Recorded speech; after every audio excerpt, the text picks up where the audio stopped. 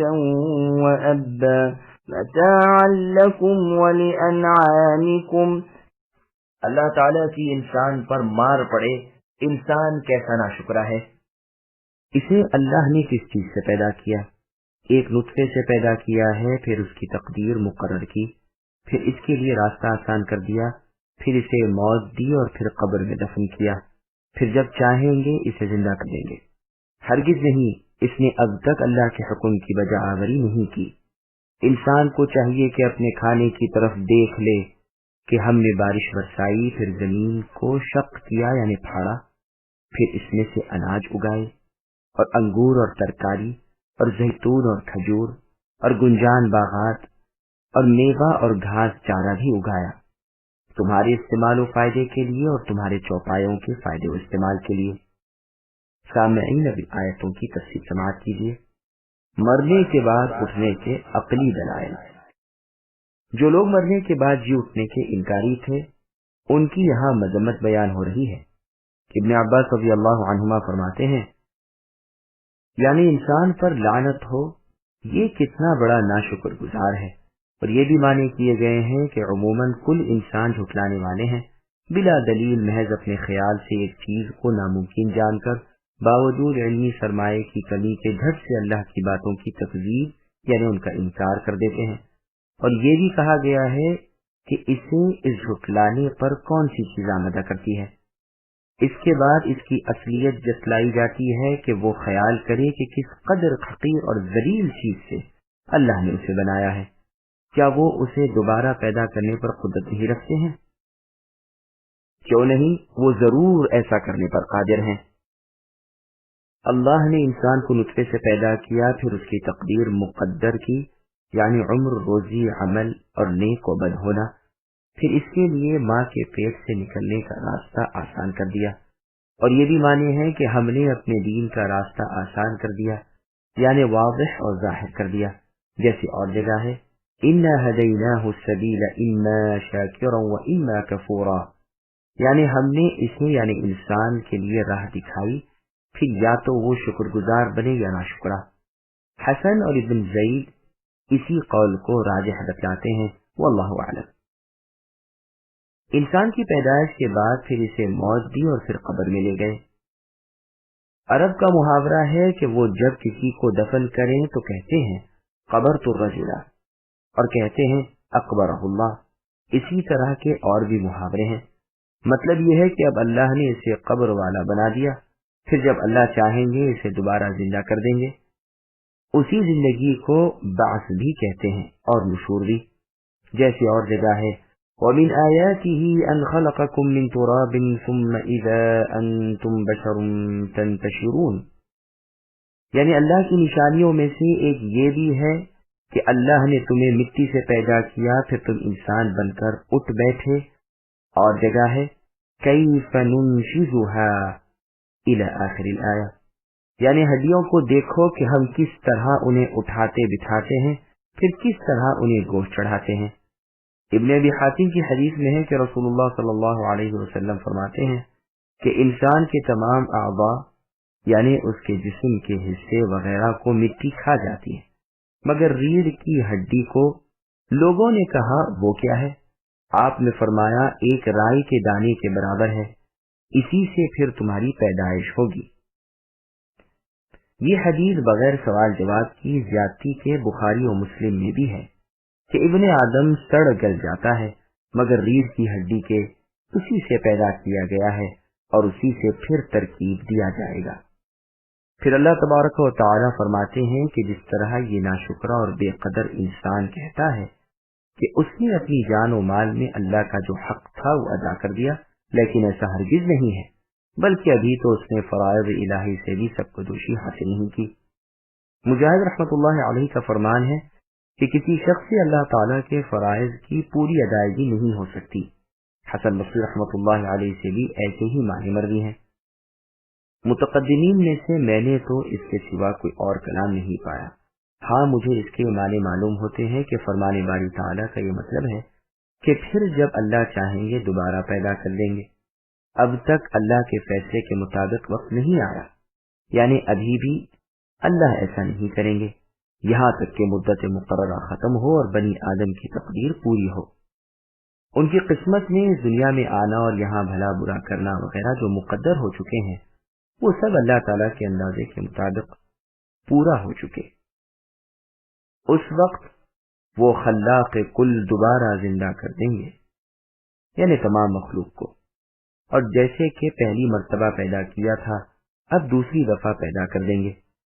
ابن ابی حاتم نے وہب بن منبہ رحمۃ اللہ علیہ سے مروی ہے کہ عزیر علیہ السلام نے فرمایا، میرے پاس ایک فرشتہ آیا اور اس نے مجھ سے کہا کہ قبریں زمین کا پیٹ ہیں اور زمین مخلوق کی ماں ہے، جبکہ کل مخلوق پیدا ہو چکے گی، پھر قبروں میں پہنچ جائے گی اور قبریں سب بھر جائیں گی۔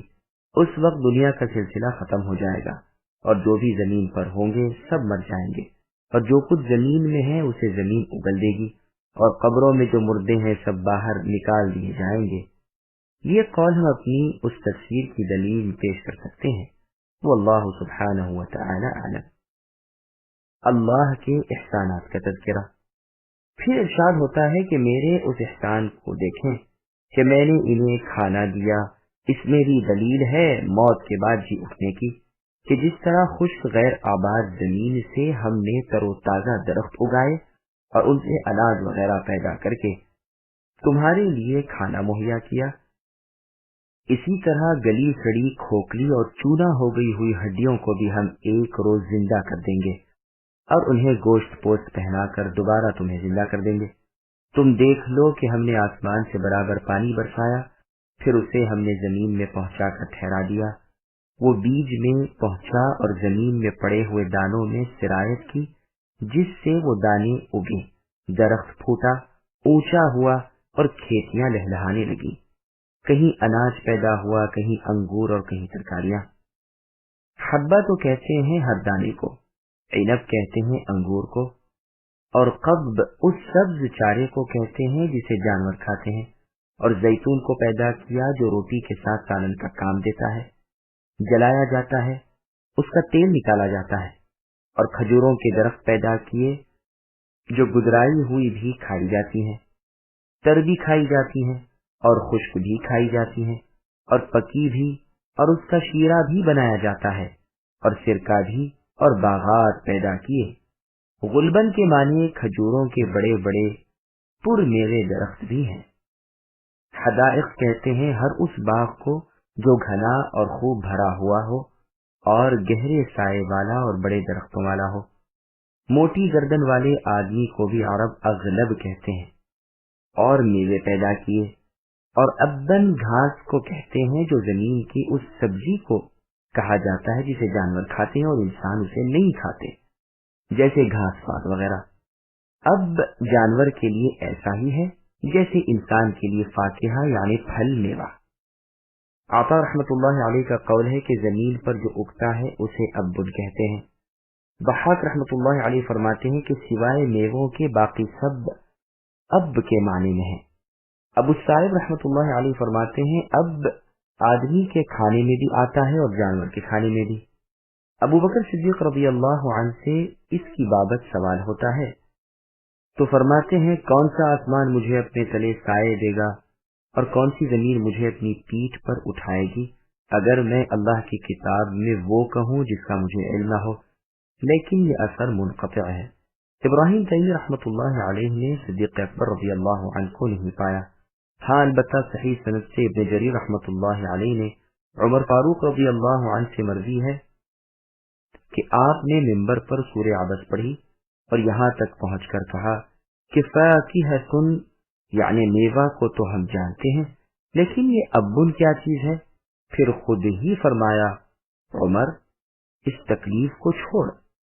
اس سے مراد یہ ہے کہ اس کی شکل و صورت اور اس کی تعیین معلوم نہیں، ورنہ اتنا تو صرف آیت کے پڑھنے سے ہی صاف طور پر معلوم ہو رہا ہے کہ یہ زمین سے اگنے والی ایک چیز ہے، کیونکہ پہلے یہ لفظ موجود ہے فَأَنبَتْنَا فِيهَا۔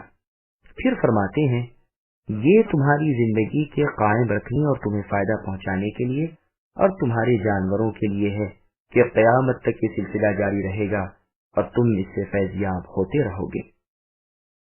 فَإِذَا جَاءَتِ الصَّاخَّةُ يَوْمَ يَفِرُّ الْمَرْءُ مِنْ أَخِيهِ وَأُمِّهِ وَأَبِيهِ وَصَاحِبَتِهِ وَبَنِيهِ لِكُلِّ امْرِئٍ مِّنْهُمْ يَوْمَئِذٍ شَأْنٌ يُغْنِيهِ وُجُوهٌ يَوْمَئِذٍ مُسْفِرَةٌ ضاحكة مستبشرة ووجوه يومئذ عليها غبرة ترهقها قترة أولئك هم الكفرة الفجرة۔ پس جب کے کان بہرے کر دینے والی قیامت آ جائے گی، اس دن آدمی اپنے بھائی سے اور اپنی ماں اور اپنے باپ سے اور اپنی بیوی اور اپنی اولاد سے بھاگے گا۔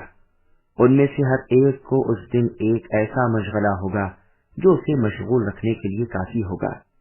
اس دن بہت سے چہرے روشن ہوں گے جو ہنستے ہوئے اور حشاش بشاش ہوں گے، اور بہت سے چہرے اس دن غبار آلودہ ہوں گے جن پر سیاہی چڑھی ہوئی ہوگی، وہ یہی کافر بد کردار لوگ ہوں گے۔ سامعین، اب ان آیتوں کی تفسیر سماعت کیجیے۔ قیامت کی ہولناکیاں۔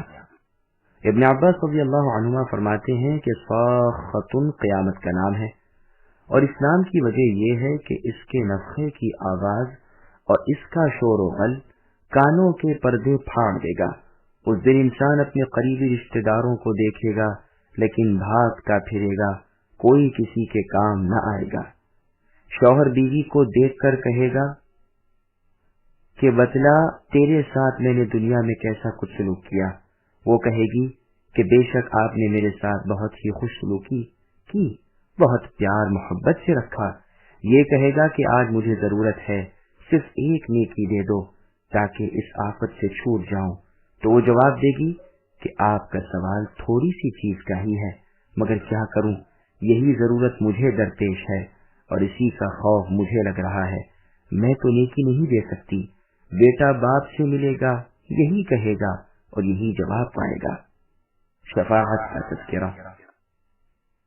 صحیح حدیث میں شفاعت کا بیان فرماتے ہوئے نبی صلی اللہ علیہ وسلم کا ارشاد ہے کہ اولو العزم پیغمبروں سے لوگ شفاعت کی طلب کریں گے، اور ان میں سے ہر ایک یہی کہیں گے کہ نفسی نفسی، یہاں تک کہ عیسیٰ روح اللہ علیہ السلام بھی یہی فرمائیں گے کہ آج میں اللہ تعالیٰ سے سوائے اپنی جان کے اور کسی کے لیے کچھ بھی نہ کہوں گا۔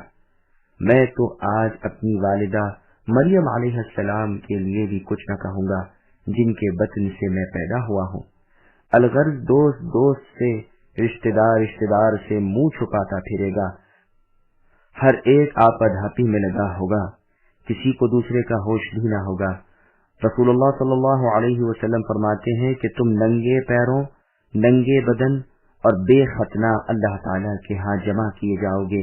نبی صلی اللہ علیہ وسلم کی بیوی صاحبہ نے دریافت کیا کہ یا رسول اللہ صلی اللہ علیہ وسلم، پھر تو ایک دوسرے کی شرمگاہوں پر نظریں پڑیں گی؟ فرمایا، اس روز کی گھبراہٹ، وہاں کا حیرت انگیز ہنگامہ ہر شخص کو مشغول کیے ہوئے ہوگا، بھلا کسی کو دوسرے کی طرف دیکھنے کا موقع اس دن کہاں؟ بعض روایات میں ہے کہ نبی صلی اللہ علیہ وسلم نے پھر اسی آیت کی تلاوت فرمائی، لِكُلِّ امْرِئٍ مِّنْهُمْ يَوْمَئِذٍ شَأْنٌ يُغْنِيهِ۔ دوسری روایت میں ہے کہ یہ بیوی صاحبہ ام المؤمنین عائشہ صدیقہ رضی اللہ عنہا تھی، اور روایت میں ہے کہ ایک دن عائشہ صدیقہ رضی اللہ عنہا نے نبی صلی اللہ علیہ وسلم سے کہا، یا رسول اللہ صلی اللہ علیہ وسلم، میرے ماں باپ آپ پر فدا ہوں، میں ایک بات پوچھتی ہوں، ذرا بتا دیجیے۔ نبی صلی اللہ علیہ وسلم نے فرمایا، اگر میں جانتا ہوں تو ضرور بتلاؤں گا۔ پوچھا، اے اللہ کے رسول، لوگوں کا حشر کس طرح ہوگا، یعنی بروز قیامت لوگ کس طرح اکٹھا کیے جائیں گے؟ نبی صلی اللہ علیہ وسلم نے فرمایا، ننگے پیروں اور ننگے بدن۔ تھوڑی دیر کے بعد پوچھا، کیا عورتیں بھی اسی حالت میں ہوں گی؟ فرمایا، ہاں۔ یہ سن کر ام المؤمنین عائشہ رضی اللہ عنہا افسوس کرنے لگیں۔ نبی صلی اللہ علیہ وسلم نے فرمایا، عائشہ، اس آیت کو سن لو، پھر تمہیں اس کا کوئی رنج و غم نہ رہے گا کہ کپڑے پہنے ہیں یا نہیں۔ پوچھا، اللہ کے رسول، وہ آیت کون سی ہے؟ فرمایا، لِكُلِّ امْرِئٍ مِّنْهُمْ يَوْمَئِذٍ شَأْنٌ يُغْنِيهِ۔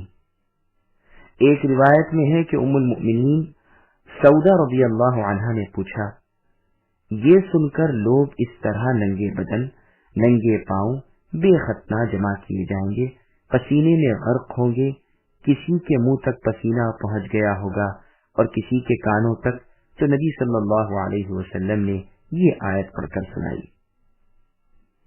پھر ارشاد ہوتا ہے کہ وہاں لوگوں کے دو گروہ ہوں گے، بعض تو وہ ہوں گے جن کے چہرے خوشی سے چمک رہے ہوں گے، دل خوشی سے مطمئن ہوں گے، منہ خوبصورت اور نورانی ہوں گے، یہ تو جنتی جماعت ہے۔ دوسرا گروہ دوزخیوں کا ہوگا، ان کے چہرے سیاہ یعنی کالے ہوں گے، گرد آلودہ ہوں گے۔ حدیث میں ہے کہ ان کا پسینہ مثل لگام کے ہو رہا ہوگا، پھر گرد و غبار پڑ رہا ہوگا۔ یہ وہ ہیں جن کے دلوں میں کفر تھا اور اعمال میں بدکاری تھی، جیسے اور جگہ ہے وَلَا يَلِدُوا إِلَّا فَاجِرًا كَفَّارًا، یعنی ان کفار کی اولاد بھی بدکار کافر ہی ہوگی۔ سامعین، الحمدللہ سورہ عبس کی تفسیر مکمل ہوئی۔